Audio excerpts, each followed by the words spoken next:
Monsieur, madame, bonjour et bienvenue sur NTTV. Aujourd'hui, nous avons l'honneur de recevoir le docteur Zanga Coulibaly, président de l'Alliance de la Jeunesse Unie de Côte d'Ivoire, qui est un mouvement de soutien au RHDP et au président Alassane Ouattara. Docteur Coulibaly, bonjour. Bonjour. Merci de nous avoir accordé cette interview.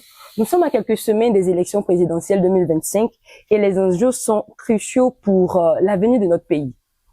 Nous sommes ravis de discuter avec vous des perspectives de votre mouvement et de votre vision pour la Côte d'Ivoire. Alors, est-ce que vous pouvez nous parler un peu de votre mouvement? Merci. Merci déjà de l'opportunité que vous me donnez de pouvoir donc parler du mouvement. Et je pense bien me prononcer sur l'actualité sociopolitique. L'Alliance de la Jeunesse Unie de Côte d'Ivoire, qui est un mouvement que j'ai l'honneur de présider, grâce donc à la confiance des membres de ce mouvement politique, qui est un mouvement politique qui est né en 2024 à l'effet donc de soutenir les actions du président de la République, son Excellence M. Alassane Ouattara, président du grand parti, le RHDP. Bien évidemment, ce mouvement également soutient toutes les actions du RHDP sur le plan national et dans les différentes régions politiques. Donc, ce mouvement qui a donc pour mission d'être beaucoup plus proche de la population, d'aller donc sensibiliser les couches les plus reculées à l'effet de comprendre que le RHDP demeure donc cette chance pour la Côte d'Ivoire et que le président Alassane Ouattara incarne ce grand bâtisseur qui, depuis quelques années, donc, a permis à la Côte d'Ivoire d'atteindre un niveau de développement.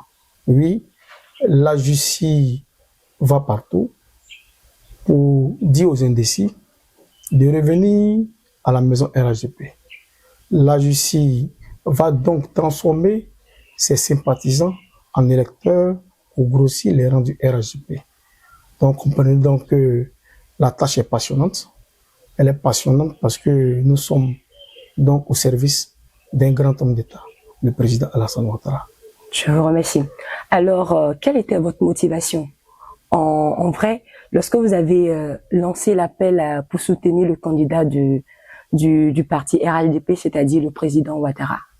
Je préfère parler de ce grand homme d'État, le président Alassane Ouattara, qui depuis 2011 n'a cessé de donner à la Côte d'Ivoire ses lettres de noblesse.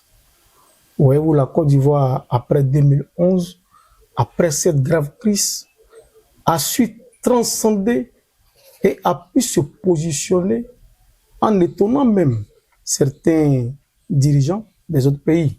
Parce que la Côte d'Ivoire a eu la chance en ce moment précis que c'est le président Alassane Ouattara qui était donc le président de la Côte d'Ivoire. 2011-2024, regardez un peu le parcours de la Côte d'Ivoire. Regardez la Côte d'Ivoire qui respire. Regardez aujourd'hui cette Côte d'Ivoire qui est en paix. Regardez cette Côte d'Ivoire qui aujourd'hui connaît une stabilité politique. Regardez cette Côte d'Ivoire qui a amorcé le train de développement. On ne parle même plus du bilan du plan Alassane Ouattara. On parle de la Côte d'Ivoire qui avance. On parle de cette Côte d'Ivoire qui inspire confiance. On parle de Côte d'Ivoire qui relève tous les défis sécuritaires. Oui, voyez-vous que à nos frontières, nous avons des menaces partout. Mais le président Alassane Ouattara a su contenir ces menaces, a su faire de la Côte d'Ivoire un pays fréquentable, un Eldorado où nous voyons plusieurs étrangers, des personnes qui voient à la Côte d'Ivoire un avenir, qui continuent à venir se chercher, comme on le dit dans le jargon ivoirien, la Côte d'Ivoire inspire confiance avec Alassane Ouattara. Nous lui avons demandé, Monsieur le Président de la République, nous savons que vous avez fait beaucoup de sacrifices pour la Côte d'Ivoire. Ce énième sacrifice. Merci, Monsieur le Président Alassane Ouattara, d'avoir accepté l'appel de tous les militants du RHDP lors du 2e congrès. Merci au Président de la République d'avoir réfléchi en toute confiance, d'avoir compris que ce défi fallait la peine. Merci d'avoir compris, au-delà du RHDP, l'appel de tout un peuple, le peuple de Côte d'Ivoire qui a souhaité encore bénéficier, oui, de votre sens, votre grand d'homme d'État à la tête de la Côte d'Ivoire. Et pour cela, la justice, qui s'est déjà mis en mission pour vous, continue la bataille pour que, au soir du 25 octobre 2025, au premier tour, vous soyez élu président de la République de Côte d'Ivoire. Pas de problème. Alors, le Conseil constitutionnel a publié le lundi 8 septembre 2025 la liste des candidats retenus pour les élections présidentielles 2025. Votre candidat, le président Alassane Ouattara, a été retenu et certains candidats de l'opposition tels que M. Laurent Gbagbo et M. Tidiane Thiam ont été jugés irrecevables. Quel est votre commentaire vis-à-vis de tout ceci? Merci, j'ai suivi avec beaucoup d'attention ce lundi 8 septembre 2025, donc l'adresse de Mme Chantal Camara et l'ensemble du Conseil constitutionnel qui ont statué sur la recevabilité et l'irrecevabilité des 60 candidats. Nous l'avons suivi et voyez-vous que elle a été félicitée, elle et son Conseil constitutionnel, pour le travail bien fait. Toutes les explications ont été données. Ceux qui ont été donc jugés irrecevables ont la motivation du rejet de leur candidature. Ceux qui ont été jugés recevables ont eu aussi la motivation qui ont milité en leur faveur pour être candidats aux élections présidentielles donc d'octobre 2025. Ils sont 5. Heureusement pour nous, le président Alassane Ouattara, un homme averti, qui connaît donc le sens et le fonctionnement d'un État, a pris toutes les dispositions pour pouvoir donc avoir toutes les chances pour être retenu comme candidat aux élections présidentielles donc de 2025. Et je réitère que nous serons toujours avec lui pour qu'il soit encore le président au soir du 25 octobre.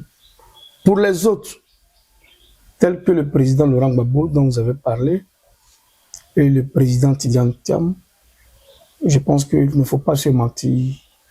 Nous sommes tous en Côte d'Ivoire.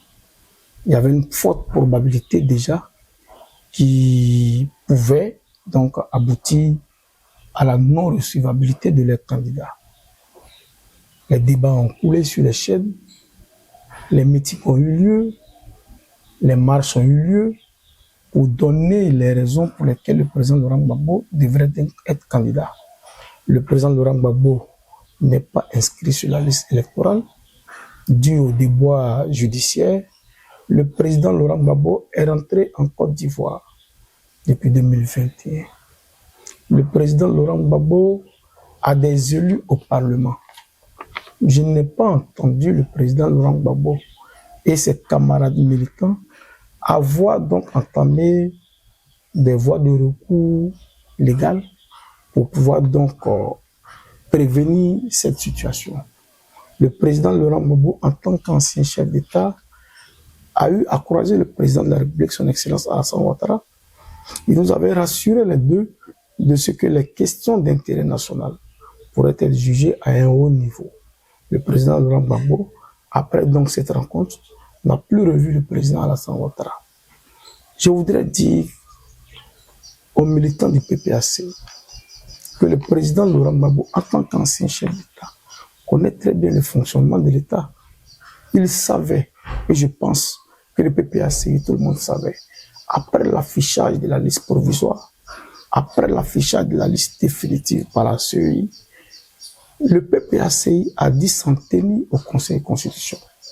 Lorsque nous savons que les décisions du Conseil constitutionnel ne sont pas contestables et que dans ces derniers jours, nous voyons des motions qui sont déposées par là, moi en tant que citoyen, d'abord, je voudrais comprendre quels sont ces moyens de recours légaux auxquels le PPACI donc veut pouvoir s'adonner pour faire du président Laurent Gbagbo candidat en Côte d'Ivoire. On a besoin de le savoir, puisque nous sommes tous en possession de la Constitution, nous voulons le savoir. Pour nous, la décision est prise. Il est question pour eux de digérer la décision pour que nous puissions aller de l'avant, pour que la République puisse continuer de fonctionner. Je reviendrai sur le cas Tidiane Thiam. Mais je reviens sur le président Laurent Gbagbo parce que je ne comprends pas beaucoup de choses.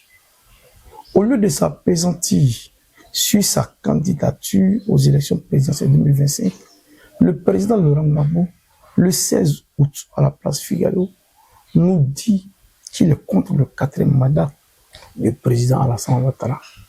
Nous lui concédons ces termes, mais regardez un peu le terme, contre le 4e mandat, dont le président Laurent Gbagbo a compris que Alassane Ouattara, candidat aux élections présidentielles de 2025, veut dire qu'il est déjà président, parce qu'il dit bien 4e mandat, alors qu'il n'a même pas encore le 4e mandat. Donc nous leur disons merci de reconnaître donc la force du président Alassane Ouattara, qui donc a été déjà plébiscité par l'opposition, par le président Laurent Gbagbo, sachant que Alassane Ouattara est un candidat. Même s'il avait été retenu, il serait contre le 4e mandat. Parce qu'il sait que le président Alassane Ouattara est victorieux, vu tout le travail qui a été abattu. Mais l'Ivoirien lambda voit, l'Ivoirien lambda connaît la différence entre le bilan du président Laurent Gbagbo et le bilan du président Alassane Ouattara.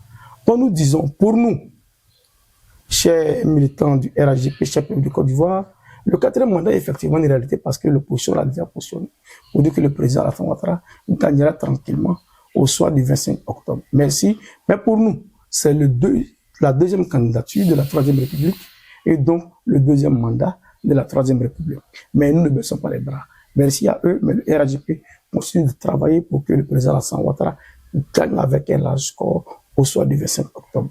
Quant au président Tidiane Thiam, c'est les mêmes démêlés. Vous savez, l'aventure politique n'est pas une chose aisée. Quand on ne s'y est pas prêt tôt, ou quand on est réveillé précipitamment parce que Corona est un gâteau que nous attendons en Côte d'Ivoire et qu'on ne prend pas le soin de vérifier certains paramètres, surtout sur le plan juridique.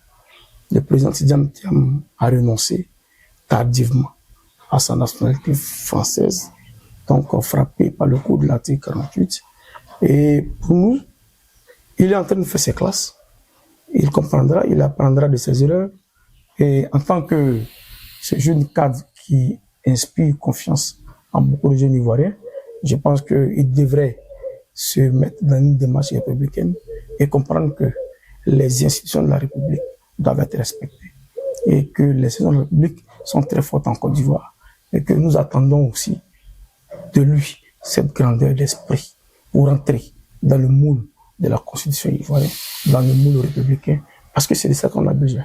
On a besoin de ceux qui comprennent la loi, de ceux qui comprennent qu'en 2000, le président Alassane Ouattara a été jugé irréfutable. Le président de Konabédié a été jugé irréfutable. Lamine Fadiga, jugé irréfutable.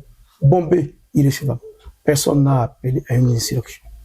Personne n'a appelé à autre chose. Les élections ont bien et bien eu lieu en 2000. Oui, et Laurent Gbagbo a gagné les élections. Nous savons qu'il n'a pas su gérer le pays. Aujourd'hui, nous sommes en 2025. Nous demandons aux uns aux autres de comprendre que être candidat en 2000, être candidat en 2020, en 2010, ne dit pas automatiquement qu'on a eu la conduite nécessaire pour être candidat en 2025. Le président Laurent Gbagbo, candidat aux élections 2010, 2000, si il a des démêlés avec la justice, c'est possible qu'il ne soit pas candidat. Il faut que les gens puissent le comprendre. Ce n'est pas un passeport automatique pour être candidat automatiquement en Côte d'Ivoire. Même vu le fait qu'on a été déjà président de la République en Côte d'Ivoire, on peut ne pas remplir les conditions à une autre élection. C'est ça aussi la réalité. Il faut que l'Ivoirien puisse le comprendre. D'accord, et c'est clair et net. Et je crois que par ces mots, on saura, l'Ivoirien lambda saura réellement de quoi il s'agit. Alors, que pensez-vous de l'équipe de campagne du président Alassane Ouattara? Merci, un véritable commando. Je pense qu'avec le haut représentant du président de la République, Gilbert Kafana Koné, et le premier ministre Begré Mambe, qui sont à la tête donc de ce commando, vous voyez qu'il n'y a pas mieux. Et nous avons fait le constat de la continuité. Comme on le dit, on ne change pas une équipe qui gagne. Vous voyez que la plupart des nationaux, des directeurs centraux de campagne, sont des gens qui ont fait déjà des preuves, non seulement sur le plan national, sur le plan gouvernemental, mais dans leurs différentes localités. Regardez un peu, la plupart de nos préfets des régions, nos coordonnateurs régionaux, qui ont fait les preuves. Le RHDP est un parti organisé. Le RHDP obéit à une approche scientifique. Et regardez un peu les objectifs qu'on a fixés aux uns aux autres. En thème d'électorat depuis 2021, les mêmes ont compétit dans les différentes localités. Les mêmes sont des élus. Nous sommes majoritaires à l'Assemblée nationale. Les mêmes ont maintenu le terrain. Lors des élections locales, de 2023. Bon, je pense que l'opposition disait que c'était la demi-finale. Pour gagner les élections, pour pouvoir jouer la finale. Mais quand on a perdu la demi-finale, je ne pense pas qu'il y ait des raisons de jouer la finale. Parce qu'ils savent que la finale a déjà gagné d'avance. Juste une image. Pour dire que ce commando l'a fait peur. C'est le meilleur commando pour le président Alassane Ouattara, qui ont fait leurs preuves sur le plan national et dans les différentes localités. Je prends pour exemple simplement le ministre-gouverneur Ibrahim Cissé Bakoungo, secrétaire exécutif RGP à Koumassi, qui est désigné comme coordonnateur d'abord du deal d'Abidjan et en plus Koumassi. À ses côtés, sa jeune sœur, la ministre Françoise Rumac, lui qui depuis quelques années fait ses preuves à Koumassi pour que le RHDP continue de maintenir le terrain, pour que le RHDP soit toujours chez Parti fort à Koumassi. C'est quelques exemples que je donne. Regardez un peu aujourd'hui, la Côte d'Ivoire à un niveau où certains élus locaux sont pratiquement des Alassane Ouattara en miniature dans les différentes régions. Toutes ces régions sont représentées dans cette équipe commando. Et nous pensons que nous avons un rôle à jouer auprès d'eux, tel que nous avons commencé depuis quelques années auprès de ces élus et cadres. Nous ne doutons pas. Le président Alassane Ouattara a choisi la continuité en redynamisant l'existant. Oui, cette équipe commando formée pour le président Alassane Ouattara battra n'importe quel candidat qui sera en face de lui. Nous leur faisons confiance et nous profitons pour leur dire merci d'avance pour le travail qu'ils ont déjà accompli parce que nous savons que c'est une continuité. Merci à eux tous. En tant que président du mouvement politique de soutien, je voudrais aussi remercier le ministre Kali qui a été désigné, le féliciter, qui a été désigné à la tête de la direction centrale chargée des mouvements et associations, auprès duquel nous prendrons toute notre place et de manière décentralisée pour pouvoir jouer le rôle qui est la nôtre pour que le président Alassane Ouattara puisse être élu au premier tour des élections présidentielles. Pas de problème. Alors aujourd'hui, c'est clair, avec ces mots, nous comprenons clairement le ce pourquoi le président Alassane Ouattara est encore candidat du RHDP. Alors vous, en tant que Alliance de la jeunesse unie de la Côte d'Ivoire, quel est votre appel à la jeunesse ivoirienne pour des élections apaisées? Bien sûr, je pense que le peuple de Côte d'Ivoire en général et la jeunesse s'est inscrit dans une dynamique de paix. Voyez-vous, on a entendu beaucoup de bruit sur les réseaux sociaux, des appels à manifester qui devaient donc créer une psychose au sein de la population. Mais ça part des jeunes. C'est les jeunes qui sont manipulés. C'est les jeunes manipulés d'hier qui ont compris aujourd'hui que la parole du leader politique n'est donnée que par l'intérêt immédiat qu'ils recherchent. Alors que les jeunes se sont inscrits dans la recherche de l'intérêt général et pour leur propre intérêt. Le président Alassane Ouattara l'a dit lors de son adresse d'acceptation de la candidature aux élections du 25 octobre 2025, qu'il place ce mandat encore une fois de plus sous le sceau de la jeunesse. Oui, mais les jeunes font confiance au président Alassane Ouattara. Nous avons vu tous ces grands projets qui ont été faits pour les jeunes. Le PJGouv est une réalité. 2025, 2030 est dédié à la jeunesse de Côte d'Ivoire. Jeunes de Côte d'Ivoire, Alassane Ouattara, le président Alassane Ouattara, demeure le meilleur choix pour votre avenir. Vous le savez bien et vous l'avez compris. Oui, restons concentrés. Il ne faut pas qu'on puisse nous distraire. On se comprend entre nous jeunes. On sait qu'on vit en paix. On sait que matin, midi, soir, on a cette quiétude avec le président Alassane Ouattara pour aller, entre guillemets, dans le langage ivoirien, se chercher, pour pouvoir manger. Oui, le seul président Alassane Ouattara nous garantit la paix, la stabilité et nous offre des opportunités d'insertion. Oui, c'est la continuité, c'est la chance avec le président Alassane Ouattara. Jeune de Côte d'Ivoire, donne ta voix, ne donne pas ta vie pour un homme politique. Merci bien, Dr Zanga Coulibaly. Alors, que pourrait être votre mot de fin? Le mot de fin que je pourrais dire, c'est que la Côte d'Ivoire vient de loin. La Côte d'Ivoire a traversé plusieurs crises depuis les années 90. J'ai pour l'habitude de dire 2025 est une année charnière. Regardez un peu 2025. 2025. Enlevez le zéro. Simplement, on verra 225.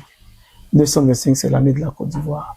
Oui, j'ai foi, nous avons foi que cette élection 2025 se passera comme la CAN 2024 que nous avons remportée. Et les défis sont énormes. Je voudrais profiter de votre micro pour saluer le gouvernement de Côte d'Ivoire qui travaille d'arrache-pied auprès du président de la République pour maintenir cette sécurité et cette paix. Je voulais profiter de votre micro pour saluer un autre homme d'État, le ministre d'État, ministre de la Défense, Teni Birema Ouattara. Oui, monsieur Sécurité nationale de la Côte d'Ivoire, lui qui est auprès du chef de l'État pour garantir l'intégrité du territoire, pour sécuriser les biens des personnes en Côte d'Ivoire. Oui, pour éviter à la Côte d'Ivoire toutes ces attaques que nos pays voisins connaissent. Monsieur le ministre d'État, merci. Merci pour ce beau travail. Merci de travailler auprès de tous les autres membres du gouvernement pour que l'Ivoirien sache que les élections telles que le président de la République, Alassane Ouattara, a dit se passeront dans de bonnes conditions, de manière sécurisée, et que la Côte d'Ivoire sera démontrée au monde entier qu'elle atteint cette maturité démocratique. Peuple de Côte d'Ivoire, ne vous fiez pas aux manipulations. N'ayez pas cette psychose. Vivez en paix, parce que la Côte d'Ivoire a à sa tête un grand homme d'État, le président Alassane Ouattara. Merci beaucoup, Dr Coulibaly.